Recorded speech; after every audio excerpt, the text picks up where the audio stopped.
Since childhood, we have been taught that porridge is strength. We will not eat porridge. We will not grow up, and there is no health without porridge, and so on. But is this really the case? Is porridge really a useful product?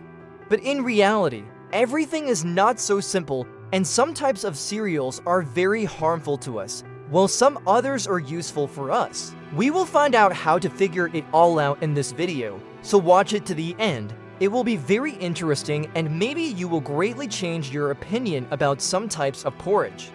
So let's go. By the way, friends, be sure to subscribe to my channel and click on the bell too. Do not miss my new products. First, I will express an idea that is very important for understanding. There are no absolutely perfect products in nature. There are no products that are useful in all respects and have no disadvantages. At the same time, there is no perfect evil. That is, there are no such products that carry only harm and no benefit. Everything is quite complicated and relative, and therefore some products have more pluses than minuses, and some, on the contrary, have more minuses than pluses. And in this video, we will analyze with you which porridges have more advantages and which porridges have more disadvantages. And here we turn to our first drawback. This is the blood sugar level and the actual glycemic index of cereals. As a rule, most types of porridge have a fairly high glycemic index. In some species, it is even higher than that of sugar itself. But think about a simple thing. If some types of porridge have a glycemic index even higher than sugar, then it means that these porridges are actually more harmful than sugar itself. So it is worth saying that such porridges as semolina, corn, rice have a very high glycemic index. That is, they contribute to a strong increase in blood sugar levels. And it is known that high sugar has a correlation with premature aging, the appearance of chronic senile diseases, shortening of life, and deterioration of quality of life.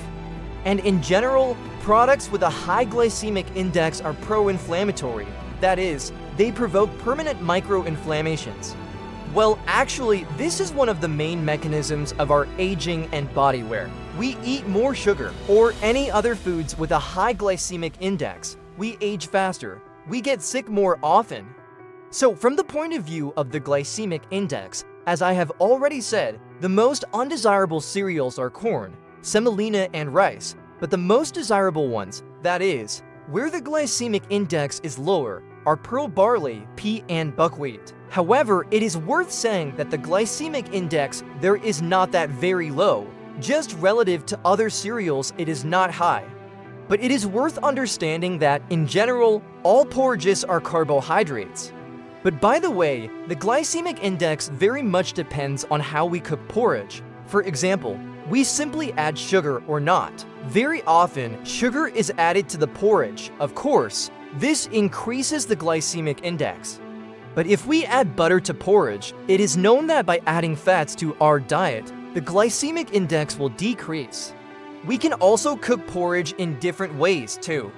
We can cook it well so that it is all boiled and with straight soft, then the glycemic index will also increase. Because this product will be much easier to split the stomach and assimilate the intestines, the same energy will enter the blood faster.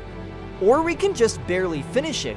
That is, there is buckwheat, which, well, is not quite soft, well, so slightly stiff. As there is al dente imposter. Here is to make such buckwheat al dente, then the glycemic index will be lower. And another interesting feature is if we cook porridge with milk. Porridge cooked with milk has a higher glycemic index. Let's move on. The next thing you need to know is gluten or gluten. The whole world was gripped by just some kind of hype and mania around gluten. A lot of people struggle with it, many refuse it.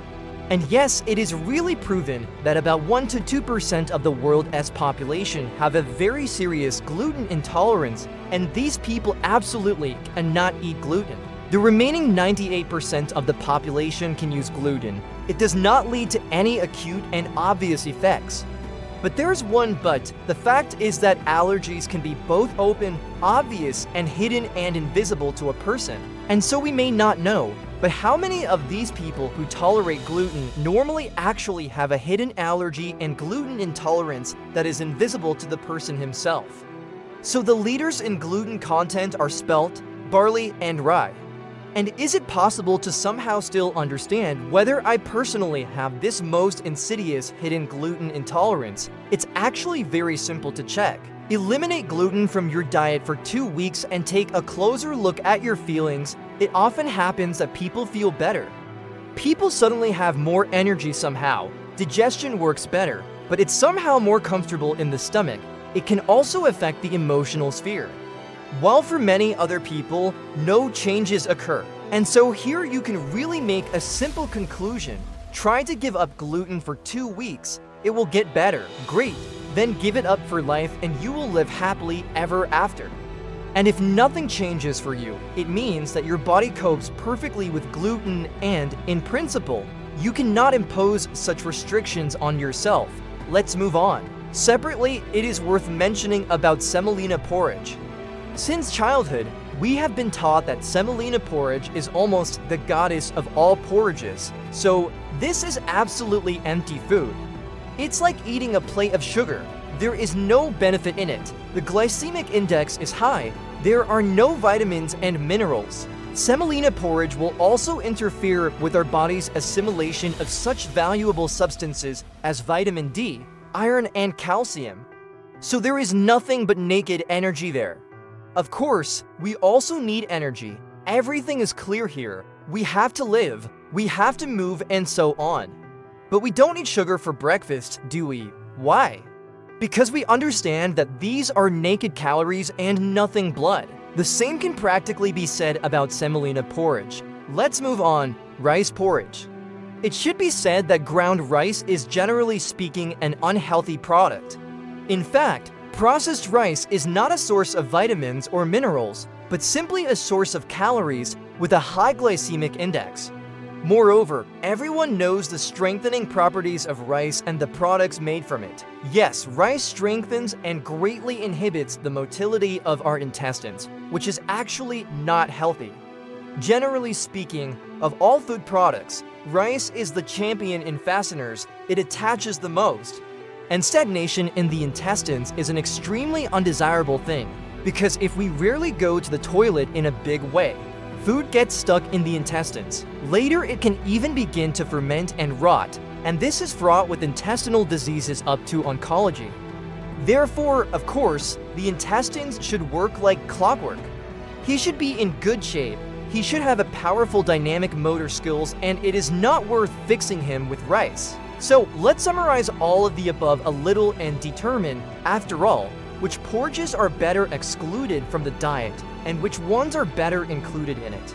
Perhaps the most undesirable types are rice, corn, semolina, barley, and spelt, since these are just sources of fast carbohydrates that do not carry particularly useful substances, and some of them even negatively affect the work of our intestines, and which porridges are useful and which should be included in the diet. This is probably pearl, pea, and of course buckwheat. By the way, pearl and pea have a particularly low glycemic index. It is around 20 to 30 points. Buckwheat has a higher glycemic index, 50, but it is still considered a moderate and acceptable indicator. And I would like to add that my personal choice is buckwheat porridge. I eat it every day, and it seems to me that it is one of the most useful products that are on the shelves of our stores. By the way, friends, and write in the comments, and what kind of porridge do you eat? Or maybe you don't eat any porridge at all. Share, write, it will be interesting. And if you like this video, then like and subscribe to my channel. See you later.